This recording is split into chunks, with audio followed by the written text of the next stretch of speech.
4-5 महीने के बाद ना संस्कार के संस्कार वापिस आ गए। अब संस्कार के संस्कार वापिस आ गए तो वही, अच्छा संस्कार के संस्कार वापिस क्यों आए? क्योंकि पेपर आने वाले थे। अब पेपर आने वाले थे, आप सब जानते हो भगवान के मंदिरों में उस समय बहुत भीड़ लग जाती है जब पेपर आने वाले होते हैं और रिजल्ट आने वाला होता है।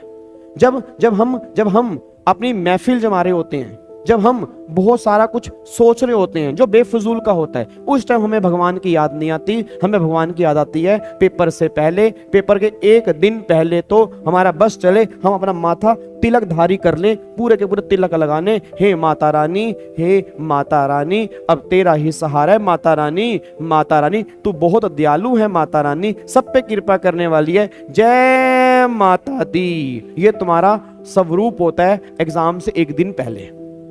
और रिजल्ट से एक दिन पहले तुम लेट जाते हो, तुम उठते ही नहीं। पंडित उठाता है, बेटे उठ जा, उठ जा बेटे, उठ जा बेटे, उठ जा। आज मैं नहीं उठूंगा माता रानी, माता रानी एक बार हाथ रख दे माता रानी सिर पे, कल माता रानी रिजल्ट आ रहा। माता कहती है नालायक बच्चे, जब तेरे को पढ़ने के लिए बोला था तू पढ़ा क्यों नहीं था? हैं? उस टाइम कहां चला गया था तू? उस टाइम कह रहा था का मेरा काम रोज का है। उस टाइम तो तेरे ये चले यो यो यो यो चल रहा था है। अब तू भाई साहब लेट के बैठा हुआ है। उस टाइम तेरे को याद नहीं आई मेरी? है माता रानी, अब देख लो, देखो तुम्हारा ही सहारा है माता रानी, मैं तुम्हारा बच्चा हूँ। माता के तो सारे बच्चे होते हैं ना माता रानी, कृपा करना माता रानी। माता भी कहती है बेटे उठ, निकल यहां से। तो अब संस्कार के संस्कार वापिस आ गए जी। अब संस्कार के संस्कार वापिस आए तो भाई साहब, क्योंकि पेपर आने वाले थे, अब पेपर आने वाले थे तो संस्कार के संस्कार वापिस आए। तो एक दिन क्या हुआ, ये माता के चरणों में गिर पड़ा। माता किसने चरण पकड़ ली? नहीं माता, माता प्लीज माता, देख माता तू ही सब कुछ है माता रानी, तेरे सिवा और कौन है मेरा, देख मैं इतना संस्कारी होता। माता ने कहा याद कर, याद कर तूने गाबा को कैसे धमकाया था।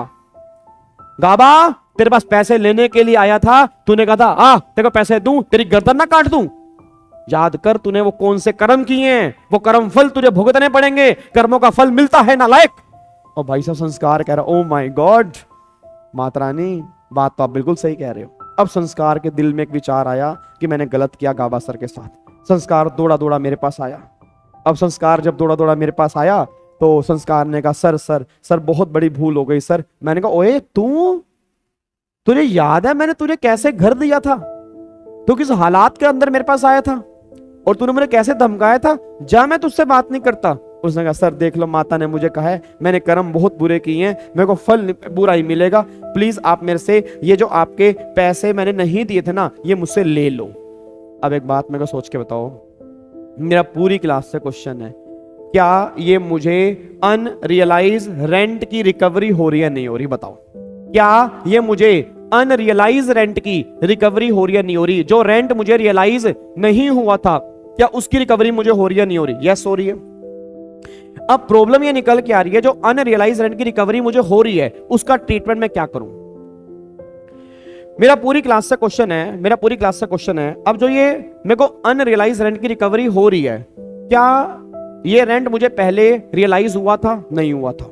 अगर पहले रियलाइज नहीं हुआ था तो जो 30% की डिडक्शन मिलती है, स्टैंडर्ड डिडक्शन, क्या वो इसमें मिली होगी? नहीं मिली होगी। अब गवर्नमेंट कह रही है सुन भाई, अब गवर्नमेंट सिंपल शब्दों में एक बात कहना चाह रही है, अगर किसी पर्सन को अनरियलाइज रेंट की रिकवरी हो रही है या एरियर्स ऑफ रेंट की रिकवरी हो रही है, एरियर्स का मतलब क्या होता है, मेरा किराया बढ़ना चाहिए था, संस्कार ने मुझे किराया बढ़ाया नहीं, बाद में संस्कार ने मुझे बढ़ा हुआ किराया दिया, तो जो मुझे ये रिकवरी हो रही है, या ऐसा रेंट जो मुझे पहले रियलाइज नहीं हुआ था बाद में रिकवर हो रहा है, तो गवर्नमेंट ने कहा जो भी तुझे रिकवरी हो रही है, चाहे वो अनरियलाइज की है चाहे वो एरियर्स की है, टोटल रिकवरी में से 30% की डिडक्शन माइनस करने के बाद जो अमाउंट आएगा ना, वो तेरे हाथ में टैक्सेबल हो जाएगा। बस ये पर ध्यान दो। तो मैं सिंपल सी बात कहना चाह रहा हूं, आज अगर संस्कार मुझे पैसे देने के लिए वापस आ रहा है, आज अगर चाहे वो रिकवरी मुझे अनरियलाइज रेंट की हो रही है चाहे वो एरियर्स की हो रही है, वो सारी रिकवरी मेरे हाथ में टैक्सेबल नहीं है, उसमें 30% की पहले मैं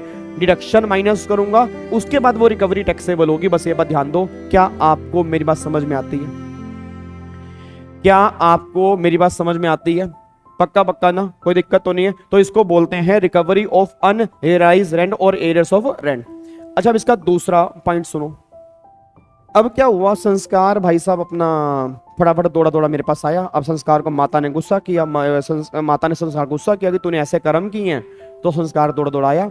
अब जब संस्कार दौड़ा दौड़ा मेरे पास आया ना, तो उसने बेल बजाई टिंग टोंग, तो बाहर कोई और निकल कर आया। उसने कहा गाबा सर कहाँ है, गाबा सर। उसने कहा गाबा सर कौन भाई? नहीं, हाँ गाबा सर कहाँ है? गाबा सर इसके ओनर थे। तुम कौन हो? गाबा सर कहाँ है? उसने कहा कौन गाबा सर भाई? वो घर बेच दिया उन्होंने, बेच दिया उसने घर, और यहाँ पे क्यों हमें परेशान कर रहा है? नहीं नहीं, गाबा सर कहाँ? कहाँ मिलेंगे गाबा सर? अरे गाबा सर अपनी दुकान पे होंगे ना, पढ़ा रहे होंगे गाबा सर कहीं, यहाँ पे मैं रहता हूँ। अब एक बात मेरे को बताओ, क्या ये घर ऐसा भी हो सकता है कि आपके पीछे से गाबा सर ने बेच दिया हो? बेच सकते हैं। अब प्रॉब्लम ये निकल के आ रही है कि अगर बेच दिया, तुम मेरी दुकान पर आए, तुमने कहा प्रभु गाबा सर ये पैसे मुझसे ले लो। अब जब तुम मुझे पैसे दे रहे हो, मैं उस घर का ओनर ही नहीं हूं।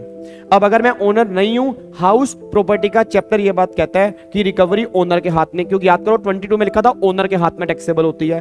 अब सेक्शन 25 कैपिटल ए में क्लियरली लिख दिया गया कि अगर तुम्हें रिकवरी हो रही है अनरियलाइज की या एरियर्स की, तो वो तुम्हारे हाथ में हाउस प्रॉपर्टी में ही टैक्सेबल होगी, चाहे तुम इसके ओनर हो या नहीं हो। मतलब जो हमने ओनर वाला पॉइंट पढ़ा था ना 22 में, उसकी एक्सेप्शन है सेक्शन 25 कैपिटल ए कि अगर तुम्हें रिकवरी हो रही है, चाहे तुम इसके ओनर हो या नहीं हो, तो भी वो रिकवरी हाउस प्रॉपर्टी में ही टैक्सेबल करनी है। बस ये बात ध्यान दो, ठीक है जी।